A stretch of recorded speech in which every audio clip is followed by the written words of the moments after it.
महंगे नजदीकी आए तो पहन लिए, फिर से दरबारी उतार देते थे। आधुनिक युग में एक व्यक्ति के पास अगर 10 सेट वस्त्र भी है ना, फिर भी समझता है कम है, कौन सा पहन के जाऊं, ये पहन के जाऊं, वो पहन के जाऊं, ये अच्छा है कि वो अच्छा है। शरीर की सुंदरता बनाने के लिए वो कितना बदलाव करता है।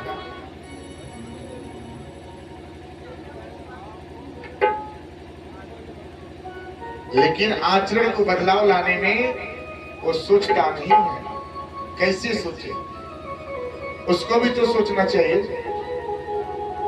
उसको भी सोचना चाहिए कि आचरण की बदलाव कैसा होगा, उसका व्यवहार कैसे बदलेगा, कैसे हम बदल सके अपने आप को, जिसे परिवार में इसका मान हो, मर्यादा हो।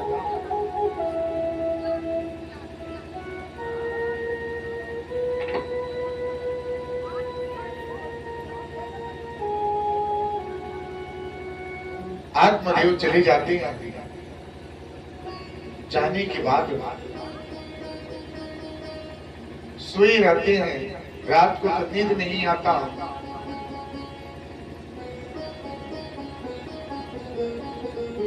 अब कैसे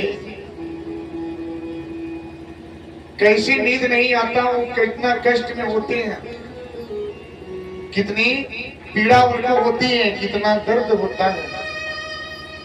जन्मा हुआ व्यक्ति अगर सृष्टि में आए ना, संसार में आए ना, तो किसी हालत में उनको जीना है, किसी हालत में अपना जिंदगी को जीना है।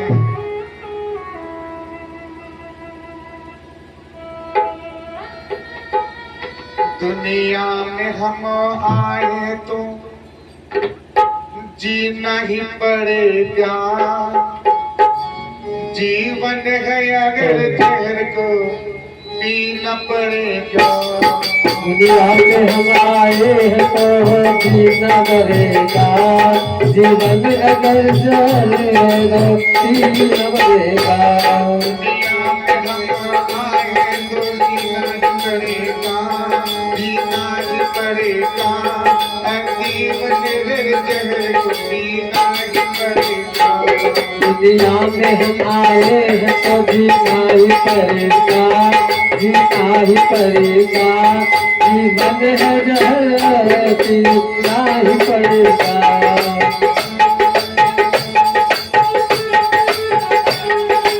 जिंदगी जीवन मिला है तो चाहे दुख से, कष्ट से, हंस के रो के तो जीना ही है।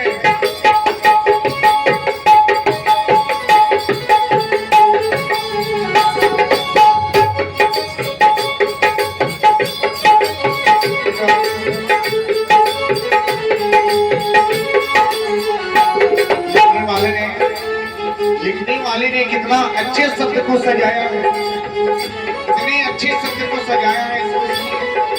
इस शब्द में क्या है? ये जीवन की सबसे बड़ा सच्चाई है। क्या दुनिया में हम आए तो जीना ही पड़ेगा, जीवन है अगर जहर को पीना ही पड़ेगा। दुनिया में हम आए हैं तो जीना ही पड़ेगा, जीवन है जहर तो पीना ही पड़ेगा। दुनिया में हम आए तो जीना ही पड़ेगा, जीवन है अगर जहर को पीना ही पड़ेगा। दुनिया में हम आए हैं तो जीना ही पड़ेगा, जीवन है जहर पीना ही पड़ेगा। गिर गिर के तेरी मुसीबत संभलते रहेंगे, चल जाए मगर आग पर चलते ही रहेंगे। गिर गिर के मुसीबत ही संभलते ही रहेंगे, जल जाएंगे मगर आग पे चलते ही रहेंगे। गिर गिर के करे मुसीबत संभलते ही रहेंगे, जल जाए मगर आग पर चलते ही रहेंगे। गिर गिर के मुसीबत से ही चलते ही रहेंगे, जल जाए आग पे चलते ही रहेंगे। कितना सुंदर शब्द है।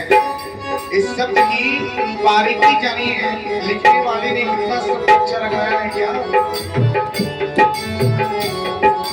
गम जिसने दी है वही गम दूर करेंगे, गम जिसने हमें दी है वही दूर करेंगे, दुनिया में हम आएंगे। गम जिसने दिए वही गम दूर करेंगे, दुनिया में हम आए हैं तो जीताई करेगा। जिसने ही गम दिया है वही दूर करेगा, जिसने ही गम दिया है वही दूर करेगा, दुनिया में हम आए जीना ही पड़ेगा। जिसने ही गम दिए हैं वही दूर करेगा, दुनिया में हम आए हैं तो जीताई करेगा।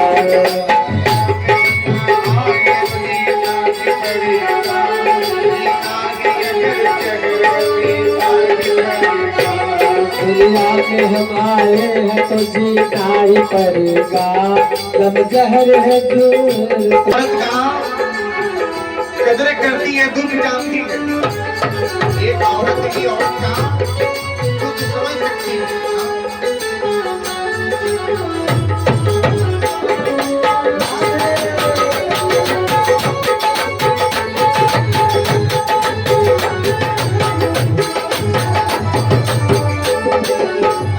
सुंदर शब्द है, लिखने वाले ने इतना सुंदर सजाया है, बस समझिए इस शब्द में क्या छिपा है।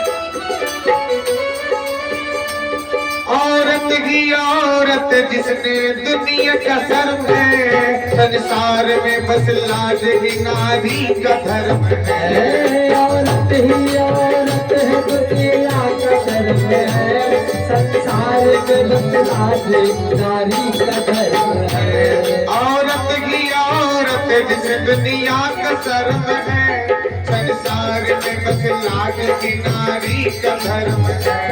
औरत ही औरत है दुनिया का शर्म है। जन्म मरेगा दुनिया में हम आए जीना ही पड़ेगा।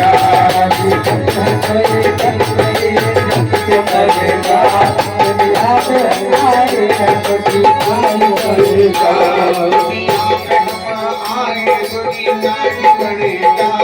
जीना में हमारे हो जीताई करेगा, जीना ही अगर जहर है तो क्या करेगा।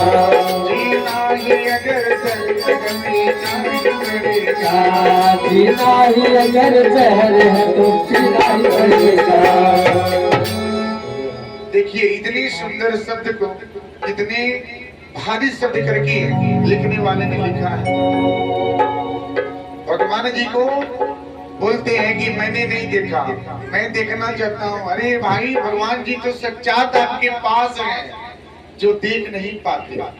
क्यों? क्योंकि भगवान जी का 5 शब्द होता है। कौन सा? भ ग वा, उसमें आ का मंत्र आ गया है और न लग गया, यानी कि भगवान जी शब्द तैयार हो गया 5 शब्द में। भ से क्या होता है? भ से हो गया भूमि, जो आप प्रतिरोध चलते हैं देखते हैं। भ से भूमि हो गया। ग से गगन है, आकाश हो गया, जिसको आप देखते हैं, जिसके छत्र छाया में आप अपना जीवन व्यतीत कर रहे हैं। वा से वायु, जो आप सांस लेते हैं, जो जीने के लिए वायु की आवश्यकता पड़ता है। आ से हो गया अग्नि, अग्नि, और न से हो गया नीर, नीर यानी जल। अगर जिंदगी चाहिए, जीना चाहिए, तो 5 चीज की ही आवश्यकता है। 5 तत्व की आपके जीवन में आवश्यकता पड़ता है। उसी को आप मानते हैं क्या? वही भगवान है जो आपके जीवन को देते हैं। अगर संधि करते हैं, विच्छेद करें, अलग अलग इसका अर्थ निकालें, तो देखिए कितना सुंदर अर्थ है। और आप बोलते हैं कि मैंने देखा ही नहीं।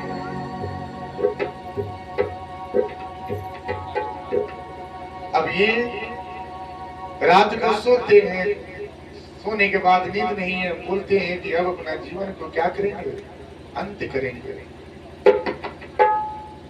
ये सुनते सुनते रोज रोज का ये ताना सुन सुन के क्या है, परेशान हो गए हैं। अभी प्रातः काल की बेला में, प्रातः काल की बेला में यानी कि भोर में सूर्योदय के पहले ये बिस्तर को त्याग देते हैं और चले जाते हैं अपने जीवन की अंत करने के लिए। वहां पे गए तो रास्ते में एक संत मिलते हैं। संत का स्वभाव कैसा होता है, कैसा होना चाहिए? संत का स्वभाव बिल्कुल सरल होना चाहिए।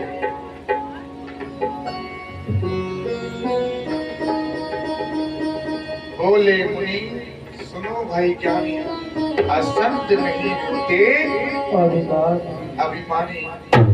जिसके पास अहंकार हो, अभिमान हो, वो संत नहीं हो सकता, वो नहीं हो सकता। सच्चा संत सच्चा वही है जो एक समान रहे। अभी चले गए संत महात्मा के पास आकर के उन्होंने विनती की, महाराज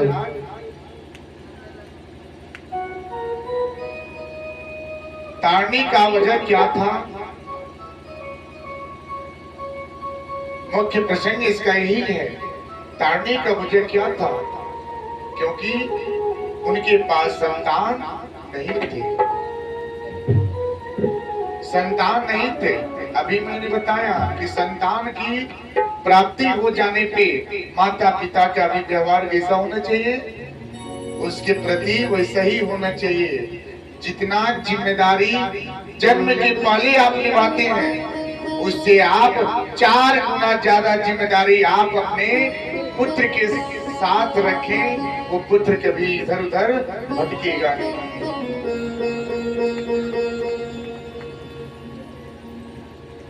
अभी बोले संत महात्मा से बोले कि महाराज मेरे पास संतान नहीं है, आप कोई ऐसा आशीर्वाद दे, वरदान दे कि हमें संतान की प्राप्ति हो।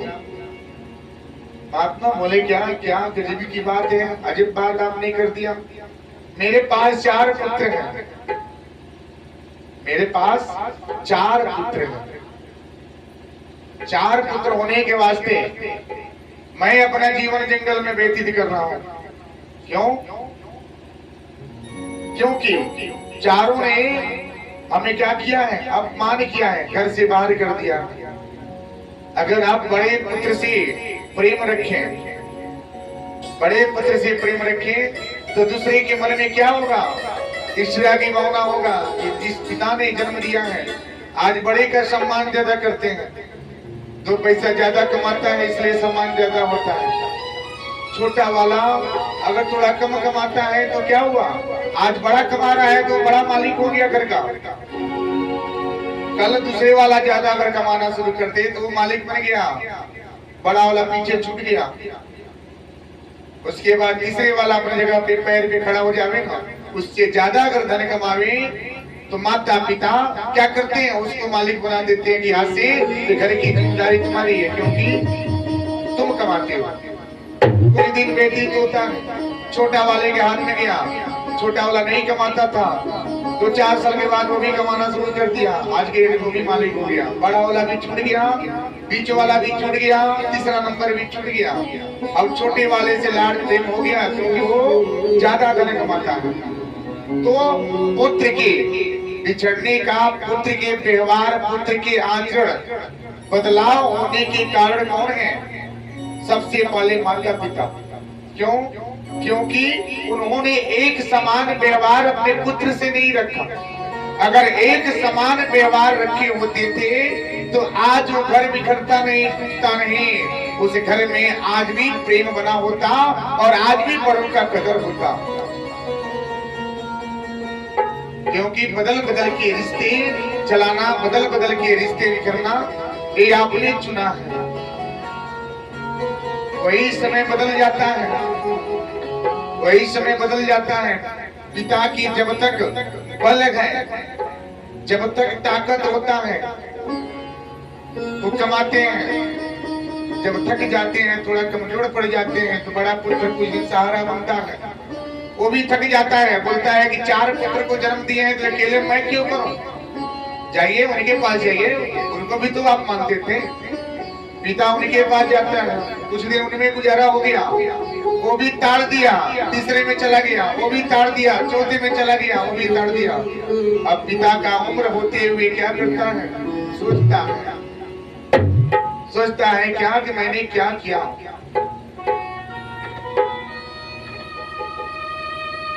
मैंने क्या किया कि आज मेरे ही पुत्र ने, मेरे ही औलाद ने हमको त्याग दिया। इसका कारण कौन, क्योंकि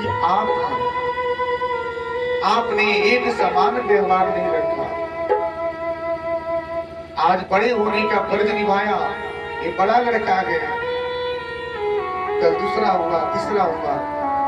जब आप एक समान अगर व्यवहार करते थे तो बड़ा वाला भी सोचता था क्या पिता ने सबको एक समान देखा है, एक समान माना है, तो हमारा भी कर्तव्य है कि हम उनको एक समान माने, एक समान जाने।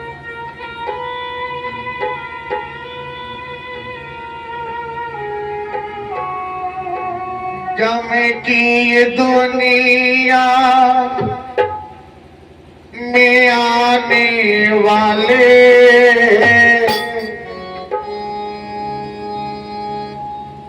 कैसा तराजू को दिया रे,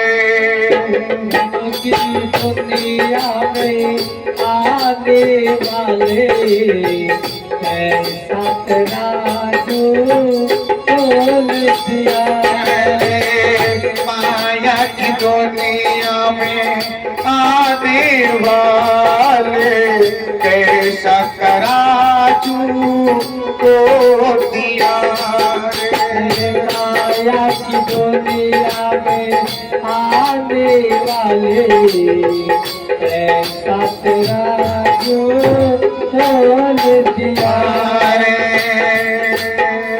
कैसे ये दुख है अब, कितना दुख को झेलते हैं, कैसे अब दुख है, अब दुख को अब झेलते हैं, कितना दुख पड़ती है फिर भी उसको झेलते हैं, कितना दुख पड़ती है फिर भी इसको झेलते हैं।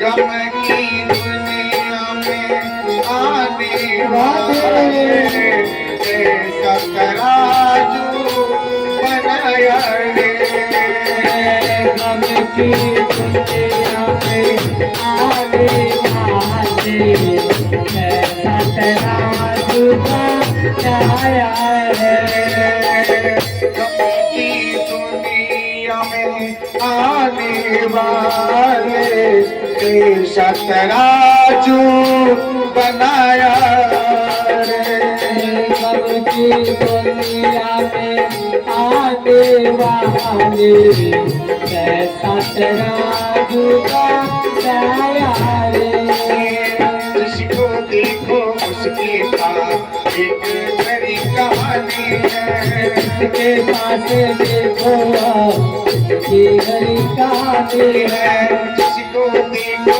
उसके पास दुख भरी एक कहानी है, जिसको देखो उसके पास दुख भरी एक कहानी है, अपने मन से विचारों से उपजा एक कहानी है, अपने मन के विचारों से उपजा एक कहानी है।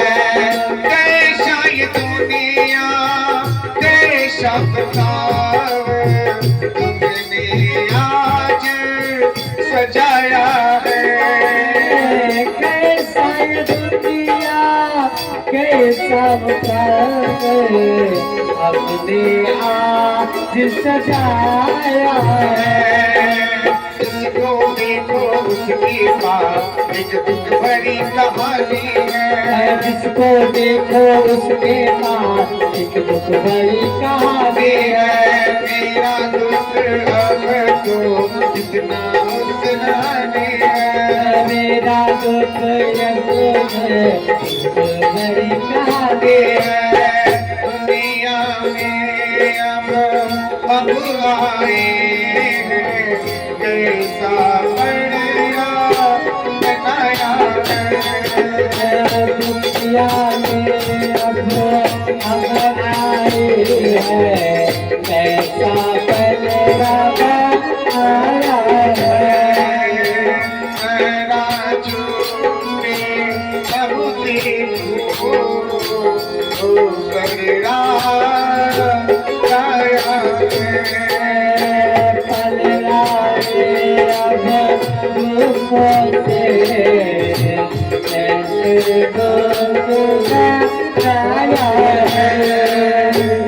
आधुनिक जो जीवन है ना, तराजू के पलड़े की तरफ रिश्ते चलते हैं। कैसे देखा जाता है कि किधर पलड़ा भारी है, किधर कमजोर है। जिधर पलड़ा भारी होता है उधर ही जाना होता है। तो तराजू के पलड़े की तरह रिश्ते नहीं चलाइए। दुख हो सुख हो एक समान चलाइए। श्रीमद् भागवत कथा में, गीता जी में, गीता में भगवान जी ने बोले हैं क्या, चाहे दुख हो चाहे सुख हो, चाहे वो धनवान हो चाहे गरीब हो, उसको एक समान ही रहना चाहिए।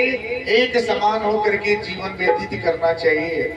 आप एक नहीं, आप 10 बार श्रीमद् भागवत कथा का श्रवण कर लें, अगर बदलने का अगर क्षमता आपके पास नहीं है तो आपका जीवन कभी सुखमय नहीं हो सकता है, कभी नहीं हो सकता। अब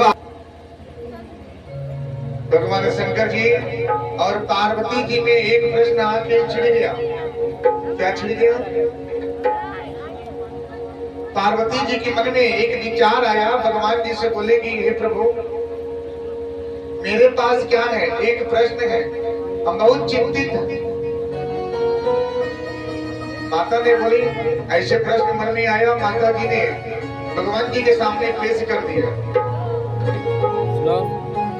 पेश करने के बाद भगवान जी ने बोले, क्या प्रश्न तो आपने अच्छा किया है, चलिए मैं आपको समझाता हूँ। एक कथा के माध्यम से, एक भजन के माध्यम से आपको क्या करता हूँ, समझा देता हूँ। एक मछुआरा रहता था। वो 5 भाई थे। कितने भाई? 5। और उनकी एक बहन थी। बस 5 के बीच में एक बहन थी। भाई बहन का रिश्ता होता है, बहुत ही प्रेम का है, बहुत ही प्रेम का रिश्ता होता है। 5 भाई के बीच में एक बहन थी। माता पिता चल बसे थे। अब उनका जीवन कैसे चलता था? भाई सब मिल करके नदी में मछलियों को पकड़ करके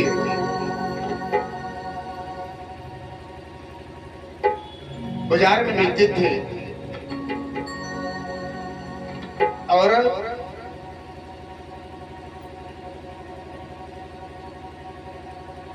जो मछली पकड़ के जाते थे उसी में से मछली घर पे भी देते थे।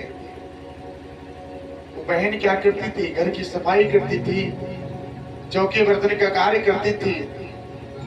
और ये भाई मछली लाकर देते थे, वही उसका बना करके अपने भाइयों का सेवन कराती थी। एक दिन का समय था, भाइयों ने एक दिन मछली लाके दी थी। मछली ला करके दे दी है।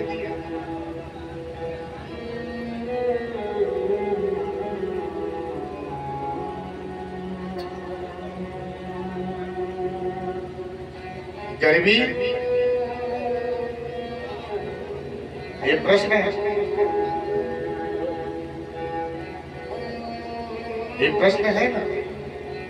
पार्वती जी के मन में ये विचार आया क्या?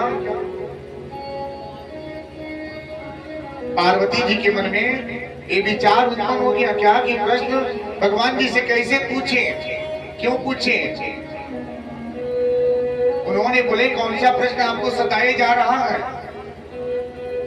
उन्होंने तो बता दिए। पार्वती जी ने बोले कि हे प्रभु, आप ये बतावें कि एक मृत्यु अवस्था में, जब कोई मृत्यु अवस्था में पहुंचता है, जब अंत समय में जाता है, तो उसके मुख में तुलसी पत्र क्यों डाला जाता है, क्यों गंगा जल डाला जाता है? इसका कारण क्या है? भगवान जी ने प्रश्न सुन लिए, बोले कि जो प्रश्न आपने अच्छा किया है। उन्होंने इसी उदाहरण के माध्यम से, एक कथा के माध्यम से उन्होंने बताई। एक दिन का समय था, सब भाइयों ने मिल करके मछली लाए दिए और मछली को काटते में उस बहन की हाथ कट जाता है, और जब कट जाता है ना तो ब्लड उंगली से बहुत से खून आते हैं। अब सोचिए क्या कि अगर खून अगर कहीं हम दीवार पे लगाते हैं तो भाई सब देखेंगे तो कहेंगे कहां से लग गया। किसी कपड़े में अगर इसको सुखाते हैं, पोंछते हैं, साफ करते हैं तो कपड़े में लगेगा तो भाई सब पूछेंगे तो ये कहां से आ गया। अब उसने क्या किया, अपने भाई का प्रेम इतना था, कुछ जितना उंगली से खून आ रहा था वो सारी खून मछली बनाने में ही डाल दिया। उस दिन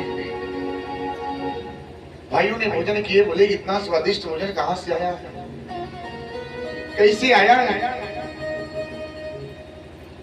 सच सच बताओ। अपने बहन से कसम पूछने लगे, कसम दे करके पूछने लगे क्या कि रोज तो आप ऐसे बनाती हैं, ऐसे बनाती हैं, लेकिन आज स्वाद कुछ अलग है, क्या आपने बनाया, क्या किया है?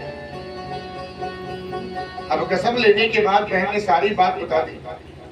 भाइयों के मन में ये प्रश्न आ गया क्या, जिसकी खून में इतनी स्वादिष्ट है तो उसके मांस में कितना स्वादिष्ट होगा? सुनिएगा, ये प्रश्न है, ध्यान से सुनिएगा।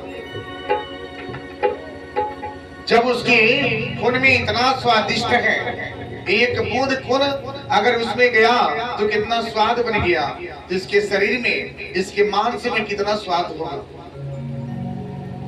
पांचों भाइयों ने मिल करके एक विचार किए। छोटा भाई ने बोला क्या कि ना, इससे हम सहमत नहीं है। चार भाइयों ने मिल करके अपनी बहन की हत्या कर दी। सोचिए, हत्या कर दी है। मांस का सेवन करने वाला व्यक्ति, मांस का सेवन करने वाला व्यक्ति, अगर आपको इतना चढ़ा सभी खरोच पड़ जाता है तो आप ऐसे करते हैं, कपड़े बांधते हैं, उसको घर पे जाके कपड़े देते हैं, डॉक्टर के पास जाकर के उसे मलहम पट्टी करते हैं, क्योंकि आपको पीड़ा हो रहा है, दर्द हो रहा है। वही आप मुर्गा मुर्गी, आप क्या करते हैं, बकरी को हलाल करते हैं, मुर्गी का गर्दन काटते हैं, रेतते हैं, उसको पका करके सेवन करते हैं। सोचिए कि उसमें कितना दर्द होगा मेरी मैया, कितना कष्ट होगा। जितना दर्द तो आपके पास है, वही जीव तो उसके पास भी होगा, उतना ही दर्द तो उसको होगा। वो तड़पड़ाता है, चिल्लाता है, रोता है, बचाओ बचाओ, कोई तो आ जाए बचाने के लिए। सोचिए, आप इंसान हैं, एक दुनिया बनाने वाले। ये नहीं कि आपको इंसान बना दिए तो आप सबसे महान हो गए ना। जो शरीर दिया है, जो जीव दिए हैं, जो आपके प्राण दिए हैं, वैसे ही तो प्राण उस जीव में भी दिए होंगे, तो उसको भी दर्द होता होगा, उसको भी होता होगा मैया। ये बहन की मांस कोई लोगों ने सेवन भी कर लिए। छोटा भाई हट गया वहां से। कुछ दिन के बाद एक संत महात्मा प्रवेश होते हैं। बड़े भाई के दरवाजे पे जाते हैं, उनके पास मुरली होता है, वो मुरली को बजाते हैं। बहन की आवाज उस मुरली से आता है कि नहीं, ये मेरा बड़ा भाई है, इन लोगों ने मिलकर के मेरा क्या किया है, जीवनानंद किया है। अब संत बजाते हैं, संत के मुरली से आवाज आता है, बड़ा भाई वहां से बोलता है कि जल्दी जाओ, भगो यहाँ से, भगो भगो भगो। फिर से दूसरे दरवाजे में जाता है, वहीं पे यही आवाज आता है। तीसरे दरवाजे में जाता है, वहीं पे यही पूर्व व्यवहार, कैसे व्यवहार उस बहन के साथ किए होते हैं, वही आवाज आता है। जब पांचवें के पास जाते हैं, तो जब आवाज आता है तो बहन बोलती है क्या, ये मेरा छोटा भाई है, ये हमसे बहुत प्रेम करता था, हम भी इनसे बहुत प्रेम करते थे, इन्होंने मेरे लिए हमको कुछ नहीं किया, कुछ नहीं किया है। अब ऐसे दृश्य को देख करके बहन रो पड़ती है अपने छोटे भाई के लिए। छोटा भाई लग जाता है, उनकी आंखों में आंसू आ जाता है, बिलक जाते हैं। ऐसे भाई बहन का प्रेम, अगर भाई अगर बहन का मर्यादा न रखे, कदर न करें, इज्जत सत्कार न करें, जिन्होंने एक माँ ने एक ही गर्भ से उस बहन को भी जन्म दिए हैं, उस भाई को भी जन्म दिए हैं, एक समान जन्म दिए हैं। जितना दर्द उस बहन में हुआ है, उतना दर्द भाई को भी हुआ है। और वही भाई जब कसाई बन जावे, तो ऐसे भाई को न रहना ही अच्छा।